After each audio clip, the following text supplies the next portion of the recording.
Steve. Hey. Can you tell me about this new project? This is the IMFs. It's kind of an old new project. The newness of it is that we're actually out playing, together. I've wanted to play with Bernard, since I met him. It kind of came about when I was in Pearl Jam. Stevie had come out. He was friends with those guys, and he and Bernard came out to a show that we did in a polo field in Indio, California. And it was 35,000 people, just a crazy show, really, really crazy. And at this point, I guess, the band, Pearl Jam had become successful, and it was kind of a stressful show because we did it on our own, and it was, a lot of planning and everything. And it ended up like at the end when Stevie and Bernard went back to say hello to everybody. I'd never met them, but the other guys had. Everyone was kind of aloof, almost like that rock star BS thing, which wasn't on purpose, but sometimes it seemed a little off-putting. But I met Stevie and Bernard, and I was happy to meet them, and they were nice, and I didn't know where they were from or who they were. And it was just, these are some nice guys, they're here, hey, what's happening, And after Pearl Jam and I separated ways, Stevie called me up and said, I want to do a record, would you be interested? So I flew down to LA, and we started playing, and it was funky, and I love that kind of music. And so we just started working with different people, and Melvin Brannon, they came up to Seattle, and we started tracking, and I think we tracked 15, we had written and tracked 15 songs in 6 days. And I mean, still to this day, I hear songs from this record, and I don't remember recording them. It was that fast, But I'm really proud of the record. And then, Stevie had asked me to do some producing for him, and then I engineered some records, and then mixed some of his records. And one day when we were working on, I think the third record that I co-produced with him of his, he said, my friend Bernard, we're going to cut a track for this other thing we're doing, and I had a cold, and I was like, okay, I'd really, I'd love to do something with Bernard. I said, who else is going to, he said, well, Daryl Jones is going to, and I was like, okay, the bass player Daryl Jones, and I knew him from the Sting stuff that he did, but at that point, he had just joined the Rolling Stones, so I was just like, man, I'd love to play with Daryl. So I went over, got there, was outside, Bernard came up, and it was just like, we started talking, and we just hit it off, and I just thought, that's one cool motherfucker right there. And we started playing, and the song was cool, and it was just something that, Stevie always wanted me to go out on tour, but it was like, I had my studio, and then I had a baby, and then, and I really, it took me a long time to get the Pearl Jam thing out of my soul, because it really did some damage to me. I'd never been fired from anything, but fired. But when this came about, Stevie called and said, "Come on, man, go on tour." I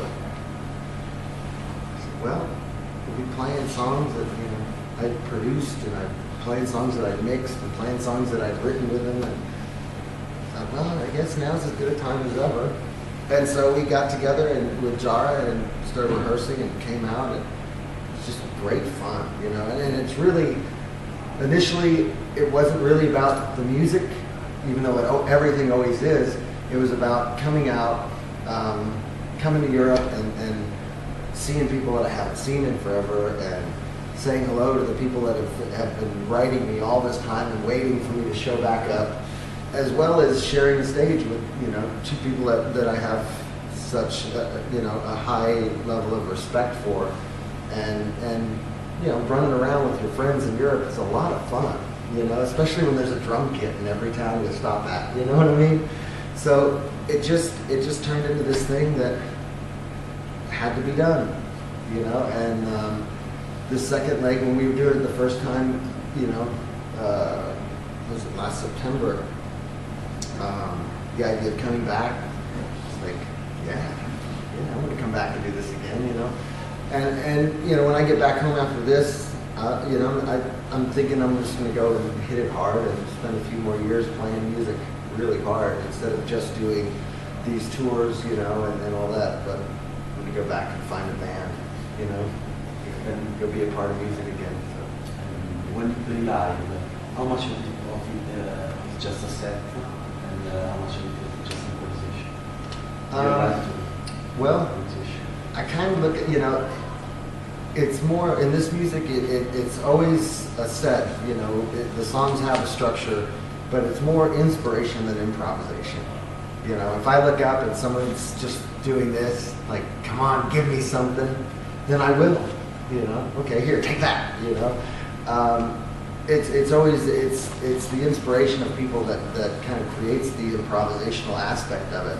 You know, there's always room in kind of funkier music to throw in a boom, boom, boom, boom when the record just calls for a boom. So there's an element of improv to all of it. And plus, you know, if Bernard starts dancing, he can't dance. You know, I got to give him something to dance to. So it's I think there's always a seat of the pants aspect of it, you know. And plus with this band, you know, it's not so set, you know. Stevie may decide that he wants to play a longer solo, or we may decide that we want to break it down, or we may, you know, so it's not like in Pearl Jam, you know, I felt like it was like the catcher on a baseball team. If somebody dropped the ball, I had to back them up, you know, I had to be there to catch it and make sure the guy got out, you know. In this band, it's very much the same, but there's, with the type of music that it is, there's more freedom to you know, instead of, there's more freedom to, you know, to make it move, and, you know, and that's kind of the fun, is to have Stevie turn and look at me and go, hey, that's cool. Or Bernard to turn around and just watch me play and say, damn, all right, you know. You know, so there's so many elements. So there's a lot of improv, but it's more of a soul improv than just, you know, winging chops, you know. So it's cool. Are you recording some new stuff? I keep hearing talk of it. I'm sure we will. You know, we've been recording a lot of these shows. After the tour's over, I'm going to go home and mix a live record from the tour to bring with us for the next one, you know, to let people hear what they missed. But, you know, TM wants to do some stuff, and I know as a group we'll definitely be doing some things together. I've really got an itching to do my own record and put my own band together, but it's tough because, you know, then I have to find the musicians that represent, you know, and pay them. I can't be the one-man band, damn it. How about that? Guitar in this hand, bass in this hand, cymbals between my knees. Yeah, I don't think so.